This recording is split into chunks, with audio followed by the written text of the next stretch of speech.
Okay. Amanya gange nze manager Francis oba mpita Kamoga Francis nga basinga mumanyi nga manager wa Fresh Kid. Yeah. Oba manager wa The Texas Entertainment. Bingi bize bibeerawo emabega kao ennaku nga nnyatana emabega. Social media, ku TVs, ku radios nga bikwata ku Fresh Kid ne management ye wamu ne family. Ebintu ebyo bize bibeerawo okuviira ddala olunaku olw'omukaaga waliwo ekipapula kiba kuntumya ekyafulumira ku mikutu gya social medias Facebook kwonna nga kwegiri Instagram nga kipapula ekyo kijja kitambula nange kwe nakirabira nga kiraga nti bataminatinze contract yange abazadde b'omwana. So bwe nakiraba saasooka kiwa nnyo obudde nasooka ne nkitwala bwentyo nga nange nendeka kireka wabula nenkubira ku bazadde nga amasimu tegaliiko. Ebintu bize bingi bibeerawo paka bwe nsazeewo ne ŋŋamba kambuulira abantu right now ekituufu ekiri okubanga leero olunaku lwa kusatu ekipapula ekyo nakiraba ku social media ku lwa mukaaga naye leero olwokusatu nze lwe nkifunye mu hard copy. Olwo olupapula olwo leero we luntuuseko ku makya buli omu yafunako yalaba oba ku social media olupapula olufaananako bwe luti lwafuluma ku social media wonna nange we nalulabira wabula nze lufuna bwe nti mu ngalo lufunye lwa leero ku lwokusatu. So okuva we nalaba olupapula luno ku social media neŋŋamba biki ebigenda mu maaso nenjogerako n'abazadde balooya abankozesa bwe twakolera contract Minisita Nakiwala bantu bangi mbuuze ensonga nga si nagifuna bulungi wabula ensonga we nagitegeeredde si nagitegeeredde mawulire nga taata omwana acomplaininga ng'alina ensonga ey'essente. Kati bwe nakitunuddemu ne tutuula ne management yange ne balooya ba kampani yange ne tutuulamu ne tufuna ekyokukola. So ate era twali tufunye ekyokukola ku makya kwe tufuna ate olupapula luno leero. Kati we tufunye olupapula luno nalwo ne tuluyitamu ne twongera okulwekkaanya ne wa gye luvudde ne tutegeera buli kimu engeri gye kitambulamu. Nga kinajjukirwa nti Fresh Kid buli omu yandabanga omwana oyo muintroducinga mu Gwokubiri February we namuintroducinga eri abantu era omwana oyo namufuna ennaku z'omwezi zaali ndowooza nga 2/10/2018 lwalina ku lwa Monday lunaku lwe nasooka olaba omwana oyo namulabira Luweero kiro ssaawa 8 gwakyo namusanga mu bbaala lunaku lwa Monday ekiro mwezi gw'10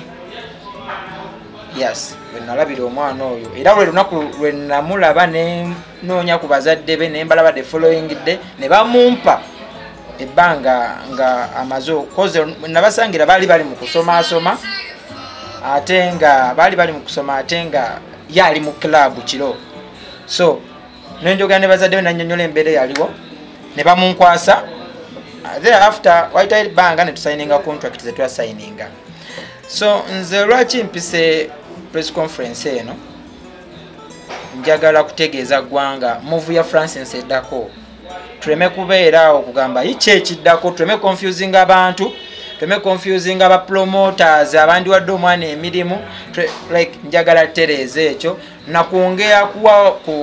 kunnyonnyola abantu kituufu kiriwo kyeboogera abazadde kyo kiri kitya kituufu oba nze ebbanga lonna lyenkoze ne Fresh Kid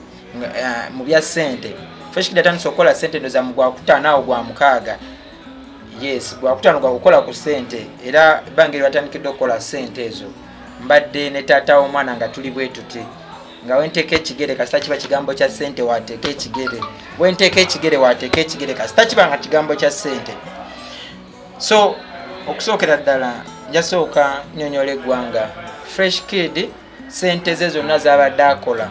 njagala otegeeza eggwanga taata mbadde muwa ssente nga bw'alina ozifuna era mu mateeka ku lw'okuba nti taata ntambula naye buli show yonna gye ŋŋendako ne muzeeyi. Omwana waba alina performance ne weeba muzeeyi ali biza atya n'akaseera k'emabega muzeeyi wabadde aperformingira ng'alina ennyimba ze abadde asazaamu show ze najja ku show y'omwana ku making sure nga sente z'omwana azifuna era mu bujjuvu. Mu interview muzeeyi yagambye nti omwana nti je tugenda performing aba promoter aine number zaabwe kitegeeza bwe tuvayo okuperforming amanyino bakuya n'abuza Francis Mwadde sente meka ne bamugamba kitegeeza singa ya complaininga dda naye nze mbadde nkola omulimu ogwange nengutuukiriza kati we nalabye ebyo byonna ebintu nange ng'omuntu nenzigwamu amaanyi mu kaseera we nandisiimiddwa nsasuddwamu ate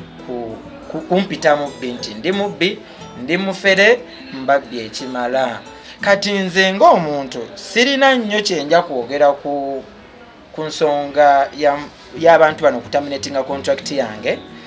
lwa nsonga taata yazaala omwana oyo era mwana we nze nga Francis wendi nga manager w'omwana era mbaddewo nga manager w'omwana kuba namusanga busanzi ne bamunkwasa tafuukanga wange nti mwana nze muzaala asigala mwana wa Mutabazi Paulo ne Namata Madrini. Ku nsonga zonna eziriwo nsobola okugamba nti ngende mu court cause otaminatinga gundi kino kiraga bataminatize contract yange njirina wano gye twasayininga gye bataminatinze twasayininga empapula za mirundi ebiralo eno memorandum of understanding ndoza mulaba eno ye copy yennyini original ndoza era mulaba n'omukono gwa Mutabazi Paulo basayiningako eno MOU kasayininga 28 Ogwokutaano gye ba referrinzeko mu kipapula kino then eno management contract era mulaba omukono gwa Mutabazi guguno ne wanene mabega ya sayininga wanene era mugulaba eno management contract gye twasayininga nga 3 mu July kati mukubitunulamu ennyo ng'omuntu era nga ne management kulwokubanga ffe management yaffe weeri era yaliwo ate ekyalina abayimbi abalala bokwasaganya tetwagala kwonoona kitiibwa ky'abazadde twagala kwonoona kitiibwa kya kampani yaffe twagala buli omu asigaze ekitiibwa kye nange kyensaba bandekere ekitiibwa kyange nga manager baleme kutta byenkola cause ffe tuli mu music lero wemba nina Fresh Kid enkya nsobola obbeera n'omuyimbi ow'enjawulo kitegeeza ki kyensaba ebigambo byonna bambi nsaba babuulire public ebintu ebituufu basobole okuuma career yange n'ebintu byenkola n'ekitiibwa kyange kyenkozeeko ekitono nkikoze nsaba bakisiime mukyo nze kambayiteeko ebintu ebimu ebitonotono byenkozeeko mu mwaka ogumu gwe mbadde ne Fresh Kid kubamba gange Fresh Kid namufuna ng'ennaku z'omwezi 22 omwezi ogw'ekumi omwaka 2018 that is last year era namala emyezi ng'ebiri nga nzijanjaba Fresh Kid alina ebintu byali yalwala bwe yawona na introducinga Fresh Kid mu bantu ng'ennaku z'omwezi 24 omwezi ogwokubiri twata oluyimba lwa Fresh Kid olusooka ng'ennaku z'omwezi 24 twata oluyimba lw'abanteeka oluyimba olwo ne tulukolera video immediately video ne tugite ennaku z'omwezi nga 2 ogwokusatu yali entandikwa ya Fresh Kid then n'ennyimba endala ne zijja nga zikola ki nga zigoberera mpola mpola Katonda abadde mulungi Fresh Kid abantu mwamuwelokaminga bulungi era ne mumuwagala naffe ffena ne mutulaga laavu ne family ne mugiraga laavu bizze bibaawo nkoze nnyo ku Fresh Kid okulaba nga siswala Fresh Kid nenkola nnyo n'abeera mu kuyimba kwe n'akufunamu atya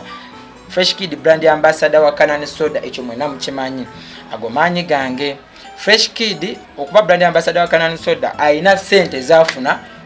omuntu omulaza tasobola na kumanya naye nga atazifuna zigendayo ku account naye byo tebyogerwako Fresh Kid right now asomera Kampala Parents ago gonna amaanyi gange kubanga Fresh Kid gye yali asomera nange essomero lye nali mutaddeko tosobola ligeraageranya na Kampala Parents